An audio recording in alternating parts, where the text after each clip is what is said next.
नमस्ते मेरे प्यारे भाइयों और बहनों, यंग ऑडियो चैनल में आपको सुस्वागतम। आज एक गुरु की चर्चा करेंगे जिसे हम सब खान सर के नाम से जानते हैं, और अंत में मैं आपको उसके कुछ प्रेरणादायक उदाहरणों के बारे में भी बताऊंगा, इसलिए अंत तक बने रहें।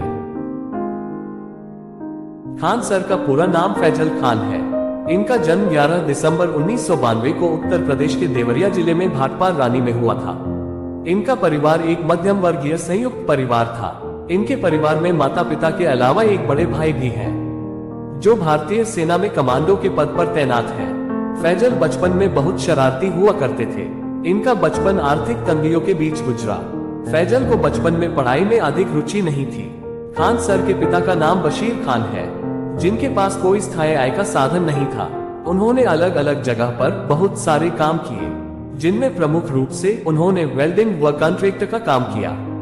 इनके पिता कुछ समय के लिए खाड़ी देशों में भी नौकरी के लिए गए, जिसका नुकसान खान सर व उनके परिवार को भुगतना पड़ा। इनकी मां वैसे तो एक गृहिणी है, लेकिन वह बच्चों के प्रति सख्त रवैया अपनाती थी। आर्थिक तंगी के कारण फैजल खान अक्सर कबाड़ी की दुकान या स्कूल के पास से पुराने रजिस्टर व कॉपियां उठा लेते। उनमें बचे खाली पन्नों को फाड़कर घर ले आते, जिससे उनकी मां सिलकर कॉपी बना देती थी। खान सर ने आर्थिक तंगी के चलते हुए परमार मिशन स्कूल भाटपार रानी देवरिया से 8वीं की परीक्षा उत्तीर्ण की।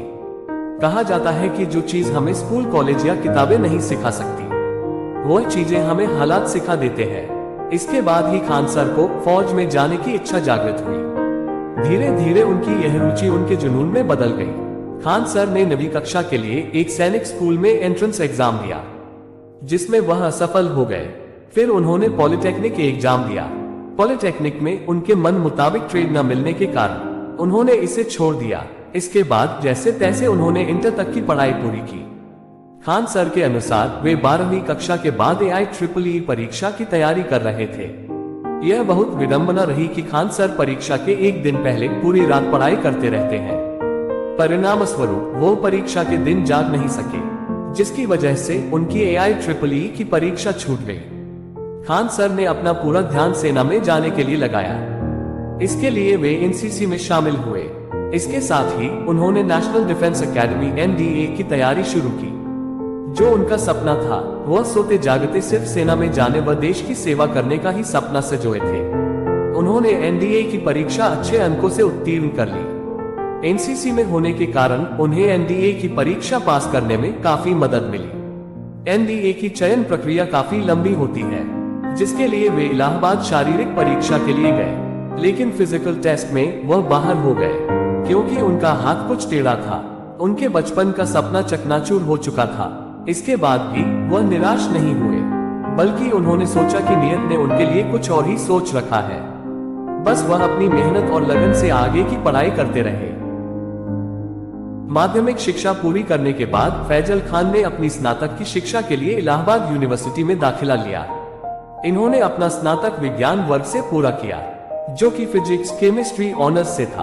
खान सर अपना ग्रेजुएशन करते समय 3 बार जेल भी जा चुके हैं। जब वह कॉलेज में थे, तो वह छात्र संघ के सदस्य भी थे। वे छात्रों के हित के लिए लड़ते हुए 3 बार जेल भी गए। खान सर ने अपना ग्रेजुएशन पूरा करने के बाद परास्नातक भूगोल विषय से किया। वैसे तो वह विज्ञान वर्ग के छात्र थे, लेकिन उन्हें सामान्य अध्ययन में रुचि थी। खान सर एक मानचित्र विशेषज्ञ भी हैं। खान सर को ग्रेजुएशन करते समय काफी आर्थिक परेशानियों का सामना करना पड़ा। उस दिक्कत में उनके 3 साथियों सोनू, पवन व हेमंत ने साथ दिया। खान सर का कहना है कि उनके दोस्तों के पास घर से जो जेब खर्च आता था, उसमें से कुछ हिस्सा वो उन्हें दे देते थे। इन चारों लोगों में हेमंत व खान सर की आर्थिक स्थिति बहुत अच्छी नहीं थी। तब उन्होंने होम ट्यूशन पढ़ाने का फैसला किया। खान सर ने अपनी पहली होम ट्यूशन शुरू की, जिसमें उनका शिष्य पढ़ने में बहुत कमजोर था। यह उनकी पढ़ाई का ही नतीजा था कि उस बच्चे ने क्लास में अव्वल दर्जा हासिल किया। तभी उन्हें एक कोचिंग में भी पढ़ाने का मौका मिला, जहां उन्हें पहले दिन सिर्फ 6 बच्चे ही मिले, लेकिन अगले ही दिन से बच्चों की संख्या में इजाफा होने लगा, जिसके कारण कोचिंग संचालक को डर लगने लगा। वह उनके पढ़ाने के धन को लेकर अक्सर टोका टाकी करने लगे कि इतने कम पैसों में इतना ज्यादा पढ़ने की क्या जरूरत है। लेकिन खान सर को पैसे से ज्यादा बच्चों के भविष्य की चिंता थी, जिसके चलते उन्होंने उस कोचिंग को छोड़ दिया। खान सर अभी अविवाहित हैं, लेकिन उनकी सगाई कोरोना पैंडेमिक से पहले ही हो गई थी। लेकिन कोविड-19 के चलते उन्हें अपना विवाह पोस्टपोन करना पड़ा। उनकी मंगेतर इस समय बनारस हिंदू यूनिवर्सिटी BHU में डॉक्टर हैं। खान सर अपने बचपन में वे अक्सर अपने ननिहाल जाया करते थे, जहां वह काफी समय भी बिताते थे। इसी कारण उन्हें बिहार से भी काफी लगाव है। वह वहां के लोगों से बिहार के महापुरुषों जैसे महान सम्राट चंद्रगुप्त, चाणक्य तथा महान गणितज्ञ आर्यभट्ट के बारे में जाना। वहां के ऐतिहासिक महत्व के बारे में भी जानकारी इकट्ठा की। बड़े होने पर उन्हें समझ आया कि कैसे राजनीतिक कुरीतियों के कारण हमारा पुराना मगध बिछड़ रहा है। वहां लोग धन से शिक्षा तक प्राप्त नहीं कर पा रहे हैं। लोग बंधुआ मजदूरी करने पर मजबूर हो रहे हैं। तब उन्होंने अपना लक्ष्य निर्धारित किया कि वह बिहार में अच्छी और सस्ती शिक्षा उपलब्ध कराएंगे, जिससे वहां के लोग आसानी से पढ़ सके और आगे बढ़ सके। इसके लिए उन्होंने पटना का रुख किया।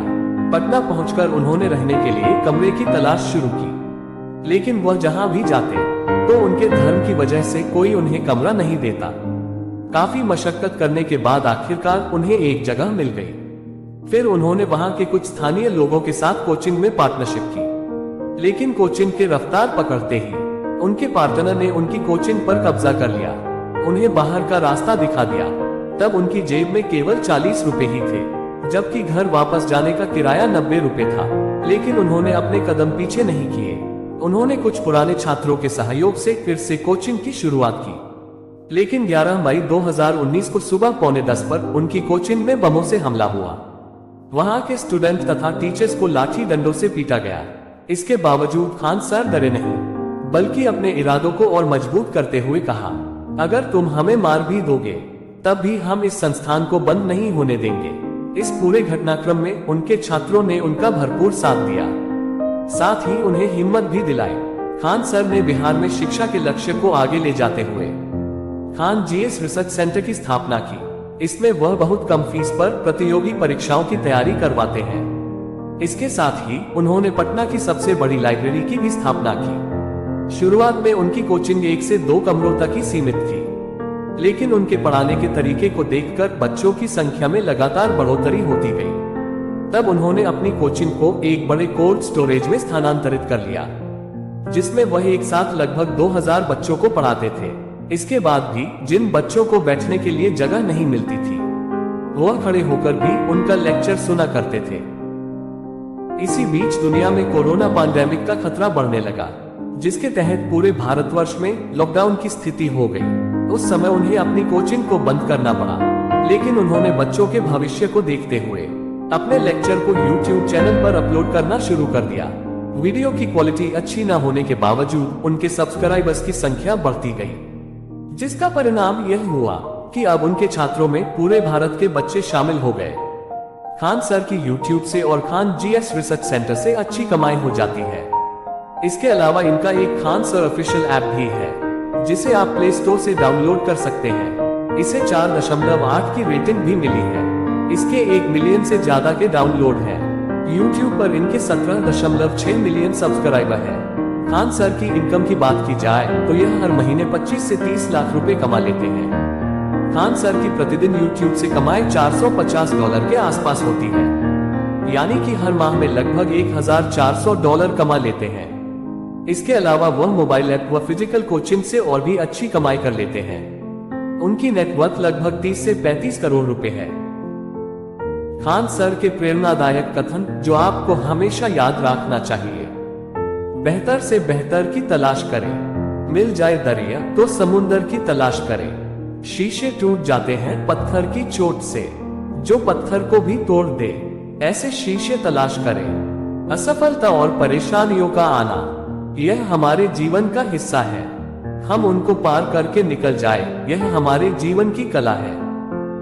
आपकी पुरानी आदतें आपको नई मंजिल तक नहीं ले जा सकती।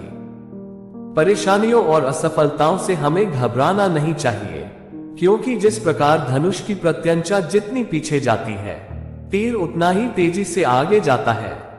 शिक्षक और सड़क दोनों अपनी जगह पर रहते हुए दूसरों को उनकी मंजिल पर पहुंचा देते हैं।